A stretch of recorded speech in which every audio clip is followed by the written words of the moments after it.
Okay, we're live now. Thank you for joining us. This is our podcast, Surviving the Next Financial Crisis 101, De-Risking in the Caribbean. My name is Marlene St. Martin. I'm here for Caribbean DevTrends, and with me is Allan Wright. Welcome, Allan. Hi, thanks, Marlene, and thanks for having me. Allan is a country economist for the Inter-American Development Bank and is here to explain to us what de-risking means and what are the risks for the Caribbean. So, Allan, we've been hearing a lot about de-risking, but can you tell us in your own words what de-risking really means? Okay, all right, thanks, Marlene. De-risking is now a very important topic for several countries, including the Caribbean.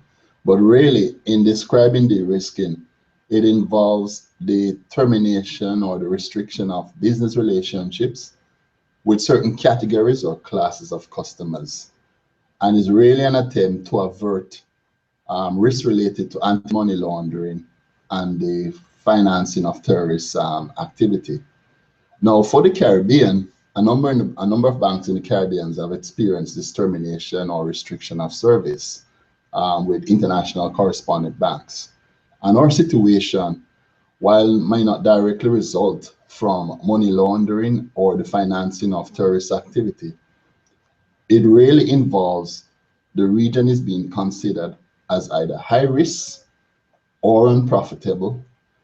And when you join that with the costs associated with offering businesses to this region, many international banks are now going forward with the policy or the strategy of ceasing, terminating, or restricting their banking services to certain class of business, clients, and jurisdictions, including the Caribbean and domestic banks within our region.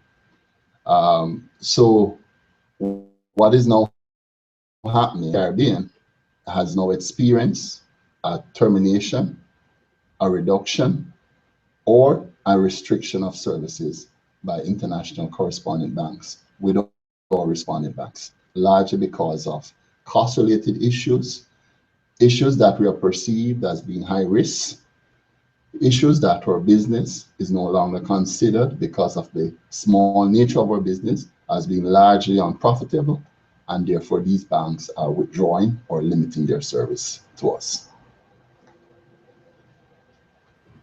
Thank you, Allan. Can you guide us with an example about how de-risking is affecting the economy? It's just that de-risking sounds very serious, and we want everybody to understand how it could really have an impact.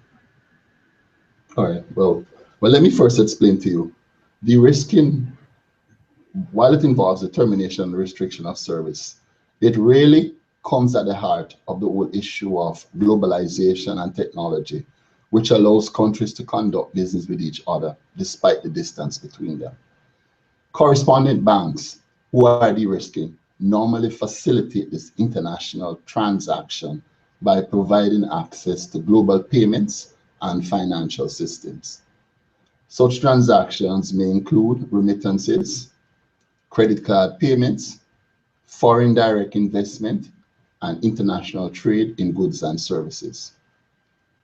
And as you well know, Marlene, these transactions contribute significantly to the region's growth and development. The loss of these relationships would therefore threaten the regional banking sector, as banks would no longer be able to conduct international transactions on behalf of their customers. Similarly, for regional economies, trade facilitation would be limited, resulting in many countries within our region who are import dependent for essential basic goods such as food and medicine would now ultimately find themselves in a destabilizing position and could destabilize their economy. De-risking, therefore, has affected certain classes of business in our region, certain clienteles, and correspondent banks have now sometimes restricted or terminated relationships with money service businesses including cambios, and cash-sensitive business, including money transfers or remittance agencies. So the exact example of how de-risking is affecting us is that we need these international correspondent banks in order to facilitate trade, the movement of payments across international borders. If that restriction or that relationship is hampered, then we find ourselves in a situation where we have access to international financial markets.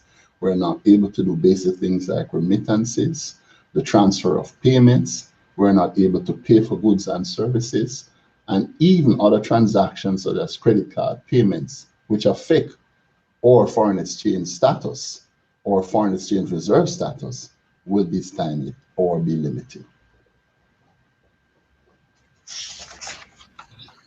According to a recent report by the World Bank, the Caribbean is the region most affected by the risking.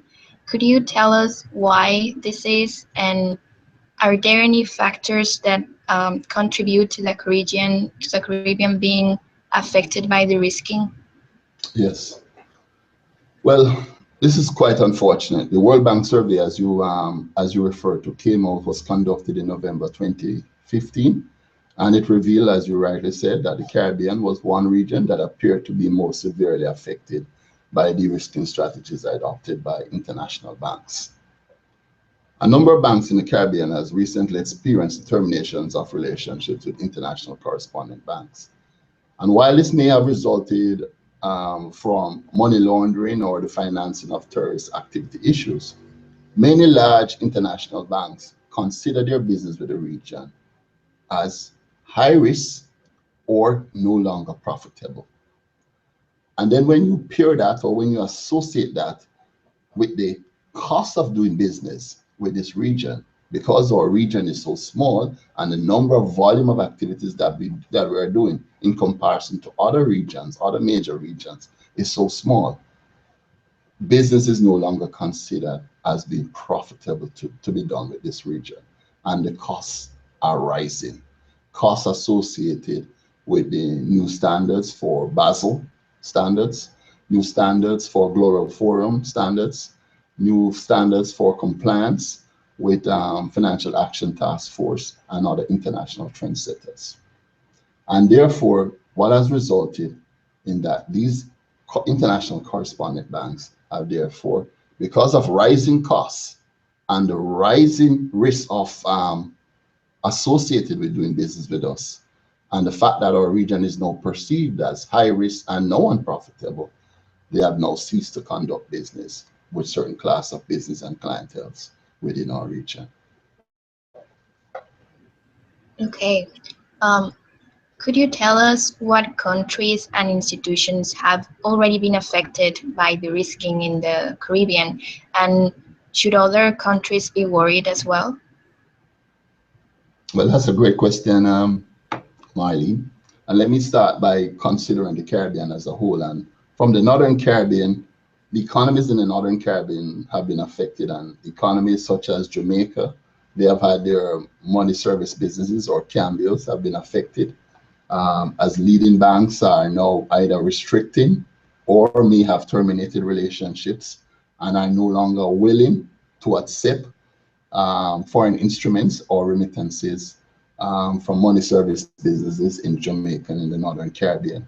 While in the Bahamas, Cayman Islands, and the Turks and Caicos, which is also in the Northern Caribbean, they have lost their cash intensive business or their money transfer services. As we have known cases where Western Union, because of the whole issue of the risking strategy that they're applying, they are withdrawing their services from these three markets: Bahamas, Cayman Islands, and the Turks and Caicos.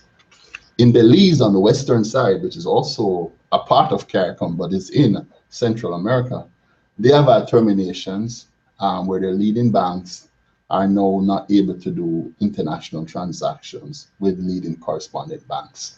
And they now have to fall back on the services of the central bank, asking the central bank in order to effect these international payments for them. In Haiti, they have also experienced terminations of their services, at least seven local banks in Haiti. In the Eastern Caribbean, Barbados and the Eastern Caribbean Currency Union, The issue is not one of money service businesses or cash intensive business having their services being terminated or restriction. The issue is now slightly different. It is now an issue that is related to the International Financial Center or the offshore center, where this region in the Eastern Caribbean has now found it very difficult to continue to operate their services in the offshore sector or the international financial centers. And the payments that are needed to be made in that center through these international correspondent banks in order to keep them within the global financial payment system. So you have situations in the ECCU and Barbados where correspondent banks have made it known to these jurisdictions that they have great difficulty in conducting business with international business centers or international business companies that they consider to be high risk, and therefore they are restricting, they are terminating, they are closing business lines, and they are putting onerous restrictions on these operators to maintain their accounts within these jurisdictions. In the Southern Caribbean, Guyana and Trinidad, Trinidad has an issue relating to their private member clubs or entities that are involved with gaming, the gaming sector, where these entities have now become unbanked and individuals are not willing to engage in banking relationships with these entities in the Southern Caribbean. In Guyana, they had restrictions up to 2014, where at least one or two leading banks in Guyana has had their relationship terminated.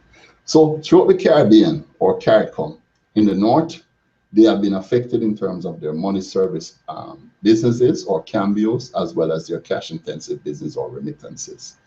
In the Eastern Caribbean, the international financial centers have been placed on notice or have had their businesses terminated, or they have been placed on onerous restrictions have been placed on them in order to maintain in relationships with international correspondent banks. And in the south of the Caribbean, in Trinidad and Guyana, restrictions have been placed on private member clubs or individuals engaged in the gaming industry, maintaining banking relations, simple banking relations with local as well as international banks. Because in all cases, these businesses and these clients who were formerly prime rated customers are now considered to be high risk, and the cost of business does not justify continuing the relationship with these entities or these clients any longer.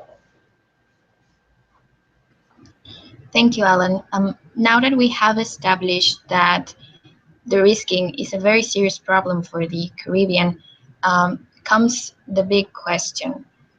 What are we doing to prevent the next financial crisis in the Caribbean? Another good question. And what is the Caribbean doing in order to prevent a financial or economic crisis? Because this could lead to a financial or economic crisis. Not having access to international markets in order to do our payments and receive international transfers. There has been regional participation and advocacy at the highest level, including at the level of the World Bank, the IMF, the Financial Stability Board meetings that have been held with CARICOM heads of government and central bank governors with these international standard setting bodies. Also, meetings have been held with the US Treasury as well as the Federal Reserve Board.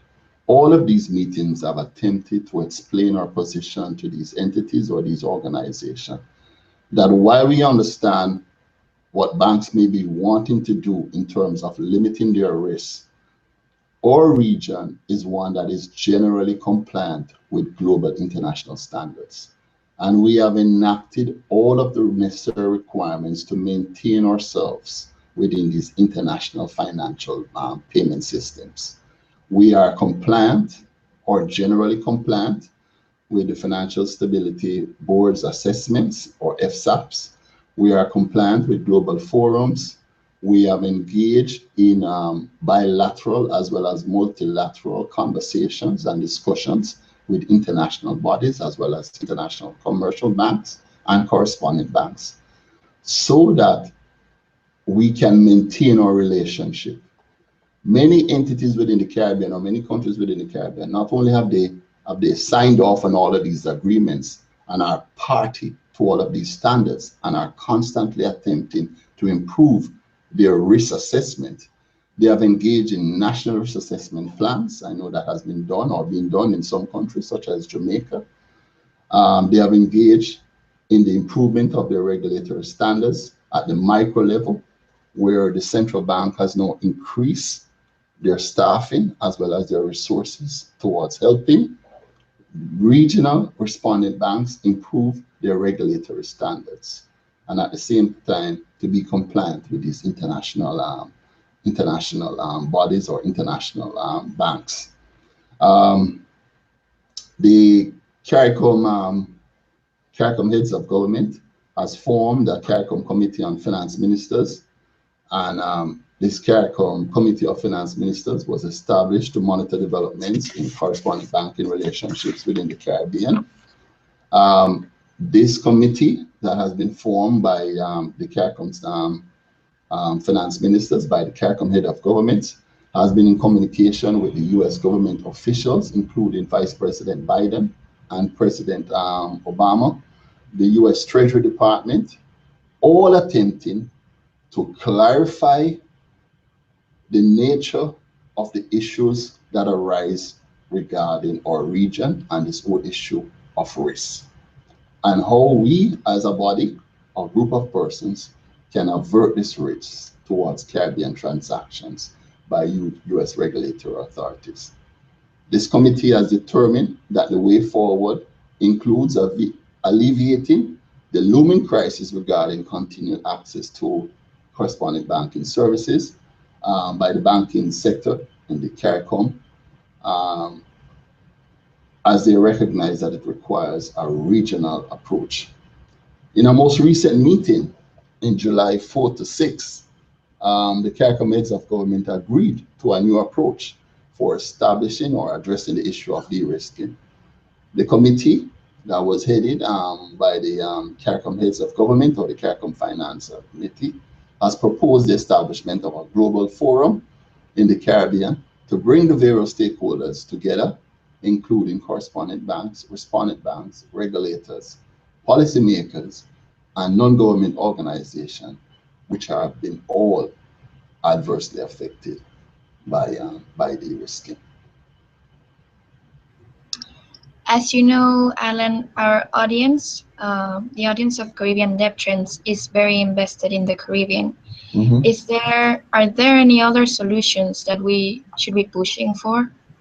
Well, there are some unique solutions that can be done apart from what I mentioned in terms of advocacy, improving our regulatory standards, getting assistance from the U.S. Treasury and these international bodies in terms of boosting up our regulatory framework.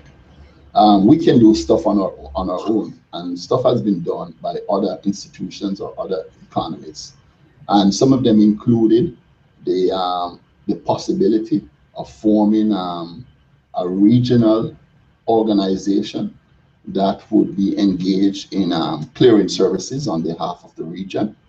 Some include improving current risk assessment for each individual market and each individual economy to ensure that we are all at the same general high level of compliance. It also involves a situation where we could now look at the possibility of diversifying currency transactions, utilizing work that has been done by the Federal Reserve as a public service.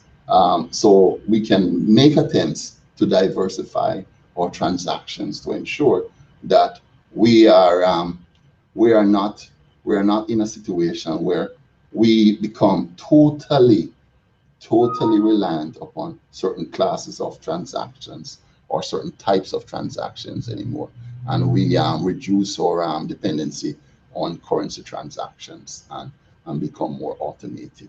So there are other things that we can do on our own, apart from some of the other measures that I've mentioned in the beginning. That's great.